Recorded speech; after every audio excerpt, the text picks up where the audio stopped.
రావణ్ మీద 4 కేసులు ఫెయిల్ అయ్యి బెయిల్ వచ్చి ఎలాగైనా బెయిల్ రాకుండా చేయాలి అన్నంత కసితో మీరు ఉపా కేసు పెట్టిన తీరు, ఆయన ఏదో నక్సలైట్ సానుభూతిపరుడు అని చెప్పి ముద్ర వేయడానికి, ఒక స్టాంప్ వేయడానికి మీరు చేసిన ప్రయత్నం ఒక కొత్త డౌట్స్ తీసుకొస్తుంది జనాల్లోకి. ఏంటంటే అసలు మీరు ఇప్పటిదాకా నక్సలైట్లన్నీ ముద్ర వేసేసి చంపేసిన వాళ్ళందరూ నిజంగా నక్సలైట్లా, లేకపోతే ఇట్లాగే రావణ్ మీద వేసినట్టే స్టాంప్ వేసేసి మీకు నచ్చిన వాళ్ళు లేదంటే మీకు ఇబ్బందికరంగా ఉన్న వాళ్ళందరినీ ఇట్లాగే స్టాంప్ వేసేసి చంపేశారా మీరు నక్సలైట్ల ఖాతాలో వేసి అనేది ఇప్పుడు వస్తున్న డౌట్.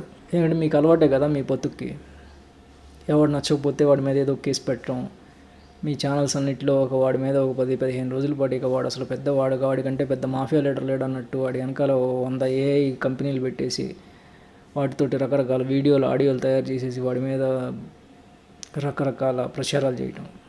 సో ఇవన్నీ చూస్తున్నారు కదా, ఈ ప్యాటర్న్ ఎప్పటి నుంచో చూస్తున్నారు, గత 2 సంవత్సరాల నుంచి. సో ఇది కొత్తగా వచ్చిన డౌట్. నక్సలిజం అనే ఒక ముద్ర వేసి ఎంతమందిని చంపారు మీరు ఇట్లాగా, ఎంతమంది మీద ఇట్లా దొంగ కేసులు పెట్టారు అనేది. అండ్ నక్సలిజానికి సంబంధించి ఇంకొక మోస్ట్ ఇంపార్టెంట్ డౌట్ వస్తుంది. ఇది విన్న తర్వాత, మావోయిజంలో ఏముందో మాకు తెలియదు, ఎవరికీ తెలియదు, తెలుసుకునే ఇంట్రెస్ట్ కూడా లేదు. కానీ మావోయిజాన్ని ప్రమోట్ చేస్తేనో లేకపోతే దాని గురించి మాట్లాడితేనో లేకపోతే దాన్ని గ్లోరిఫై చేస్తా మాట్లాడితేనో అంత పెద్ద నేరం అయితే దేశం మొత్తానికి వివరించి చెప్పండి మీరు. మావోయిజంలో పలానా పాయింట్స్ ఉన్నాయి, ఇవి మన దేశానికి ప్రమాదం అని చెప్పి వివరంగా చెప్పండి. అంటే మీరు చెప్తున్నారు కదా మావోయిజానికి అట్రాక్ట్ అయిపోతారు అసలు ప్రపంచం అంతా అన్నట్టుగా, మావోయిజం గురించి ఏదైనా సాహిత్యం బయటపడితేనే ప్రపంచం అంతా అట్రాక్ట్ అయిపోయి మావోయిస్టులు అయిపోతారు అన్నంత భయపడుతున్నారు కదా. ఏముందో అందులో అంత భయపడాల్సింది మీరు? దేశానికి ఏంటో అంత ప్రమాదం వివరించి చెప్పండి జనాలకి, ఎడ్యుకేట్ చేయండి.